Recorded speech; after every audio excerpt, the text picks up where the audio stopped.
हटा दिया जाएगा और तरीका भी वाजिब भारतीय कानून के हिसाब से हटाया गया। और सीजीआई ने कहा कि जब संविधान सभा का अस्तित्व ही खत्म हो गया तो जिस विशेष शर्त के लिए 370 लागू किया गया था उसका अस्तित्व ही खत्म हो जाता है। यानी 370 अगर हटा है तो इसमें कुछ भी गैर कानूनी नहीं, जो कुछ हुआ भारत के संविधान के हिसाब से हुआ। अमिताभ हमारे सहयोगी लगातार हमारे साथ बने हुए हैं। अमिताभ, कई ऐसी बातें थी राजनीतिक पटल पर उठाई गई, राजनीतिक बयानों में आई, इतिहास में जो कुछ किया गया उसकी चर्चा होती रही, इतिहास को तोड़ने मरोड़ने की बात की गई। लेकिन क्या अब यह सुप्रीम कोर्ट मुहर लगा रहा है कि इतिहास में क्या किया गया था, किस लिए किया गया था और अब जो किया जा रहा है वो सही या गलत? क्या सुप्रीम कोर्ट अब इस पर मुहर लगा रहा है?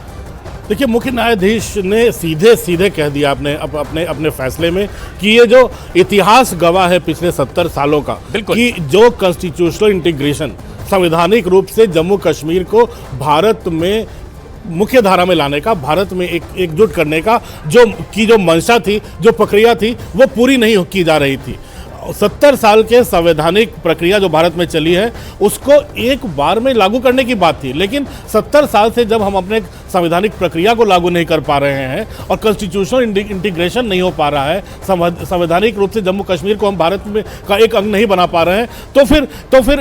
इंटीग्रेशन प्रोसेस के लिए ये काफ़ी ज़रूरी था जो फैसला लिया गया है और यहीं पर मुहर लग गई है। और सीधा हिसाब है कि अब सुप्रीम कोर्ट के इस फैसले के बाद इस पर मुझे नहीं लगता है कि अब किसी को, और सीजीआई ने भी कह दिया कि राष्ट्रपति के इस फैसले का पर सवाल उठाने का अब सवाल ही नहीं उठता। तो जाहिर है अब मुझे लगता है अब जम्मू कश्मीर अब इस पर सवाल उठाने वाले जो जम्मू